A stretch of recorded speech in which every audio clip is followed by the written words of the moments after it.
It's okay. Thank you.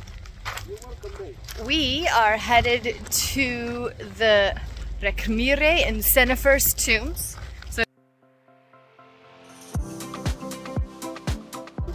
So actually two on our thing.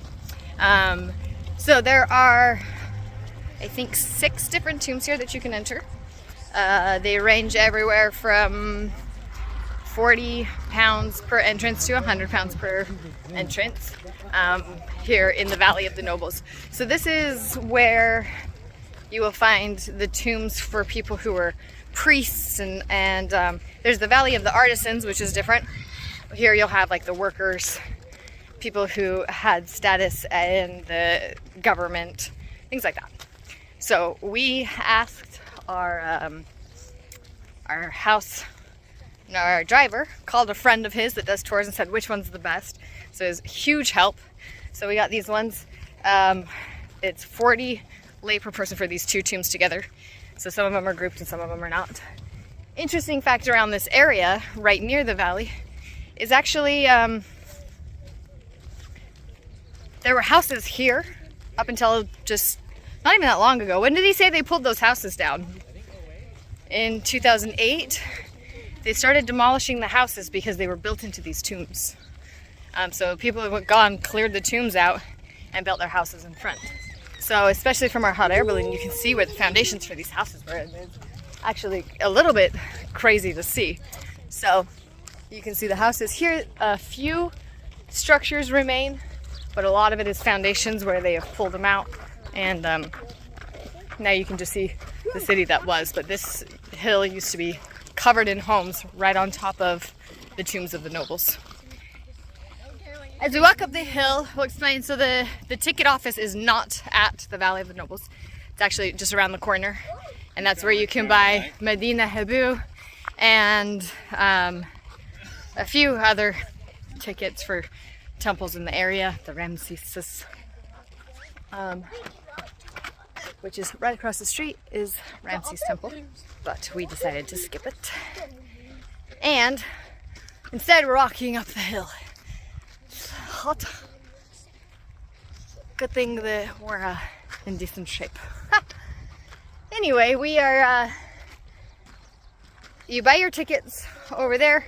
There's a whole list of different things. So maybe deciding which of the tombs you'd like to go into. Again, we weren't familiar, so we were able to call someone for help. And then once you get up here, it is very well marked out. Being that it's the heat of the day and Ramadan, there aren't many people out. But always at the entrance, someone who will say, oh, we'll show you how to get to where you're going. As if it's not marked, they will request a tip. So we told them, no, you're fasting, it's okay. And they were very kind about it. Not pushy at all, so. Anyway, we're gonna go find our way. The phone picks it up pretty well. The thing is that they probably shouldn't have a lot of light. Yeah, I would imagine it would damage it. Ren, did you see the details in these ones? Instead of carved, they're painted? Yes. Yes. There's lions.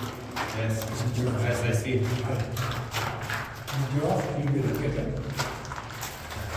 Right, the first ones have been here for a while. And then these ones are inscribed but then painted blue, which I find interesting. Lots of cows. Oh, rocks, look at the ceiling. With the yellow and the blue stripes, that's really cool. What? So these though were not like, not famous, or not like, they're just noblemen, they were just high. Yeah, they were just like ranking members of society.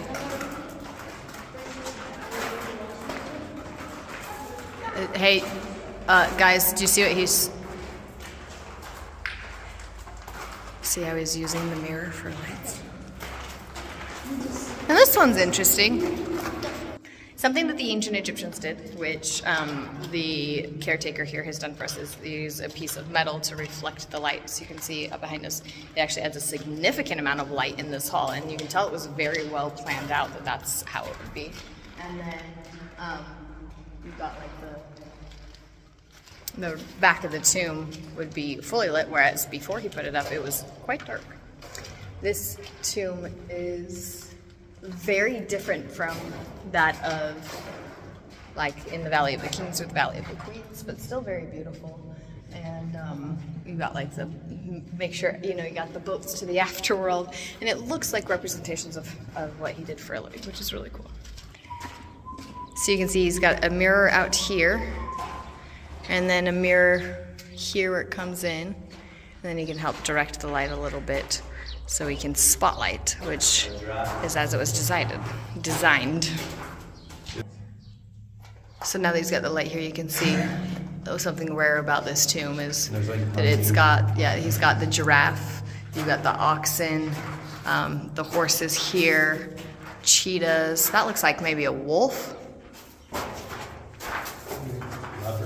This one here? Oh, is that a monkey? That's a monkey. That's a monkey, yeah. Oh my goodness. Yeah, the monkey, Yeah. that looks like it. Oh, sorry. What's the ones called on Lion King? The blue bug? Hyenas? Oh, a baboon. A baboon. That was like a baboon. Okay. That's for sure a baboon.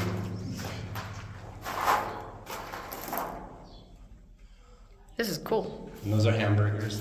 Yes. Don't forget the hamburgers. You know, they did do pictures of their favorite foods, and beef was a big deal. Yeah, so they were Instagram. Definitely. Instagram is Yeah. Instagram, right? This is the Facebook page of the dead. The view from the Tomb of the Nobles is pretty spectacular. We did give that guy a little tip for doing the mirrors for us. It was pretty fantastic. This is beautiful up here. We're headed into Senefer's tomb. It is tight and short, so I'm walking, not falling. This tomb is very unique, Senefer's tomb. It's quite a crazy entrance, actually. I'm so glad that we are here where no one else is. Ooh, you can see where I've come from. Make sure I don't fall. You can see where they've actually fixed up these stairs over time. Make them a little easier, which is nice, but it is maybe only 5 feet tall here, and pretty excited.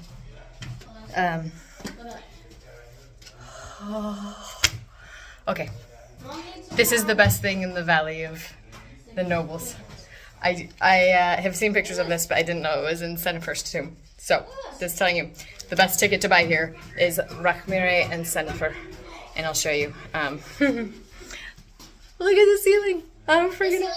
It's so cool. Yeah, so the Ahmed up top, cute guy, watching over these tombs. So that's their job, is to make sure things stay safe.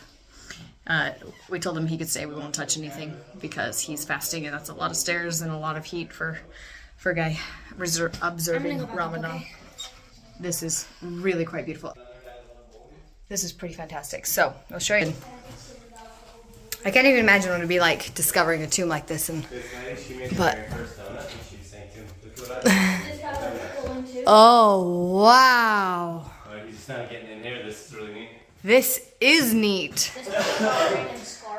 So this is actually it's a lot of the same vibe as Nefertari's.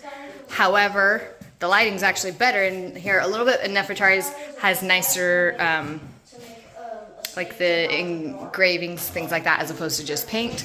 Not to mention the gold and things all over. But the kids love making up what the hieroglyphs mean. This is a fantastic tomb. Absolutely great advice that we were given. I'm so grateful for that, because Senefer's tomb might be one of the cooler that we saw. It's amazing to me that this paint survives like this. This dog is petting that guy. Petting him. Maybe he's blessing him. Oh look guys, here's more. Here's the. So you've got the human-headed bird, which is symbolic of the soul at death that could fly around and be present. I've been so fascinated that there's like the cheetah clothing, because I'm not sure I knew ancient Egypt, they wore animal hides like this. Like you hear about Egyptian linens, stuff like that, but this is new. So anyway, we're going to explore a little bit more, and then we will head back up. Mama. Wow. Headed back out of Senefer's tomb. This one was really freaking cool. If the steps don't bother you, 100% recommend you come check it out.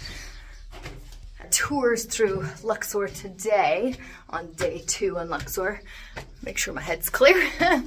And then after this, we're gonna go catch some nappy naps after waking up so early for hot air balloons and plan out the rest of our evening. So be sure to follow along for day number 3, where we hit the East Bank for the first time here in Luxor. Hopefully this helped you pick which tombs you'd like to go to in the Valley of the Nobles in Luxor. Follow along as we move on to Aswan and then over to Morocco. Make sure you subscribe, hit the like button, and if you have any questions, let us know in the comments below.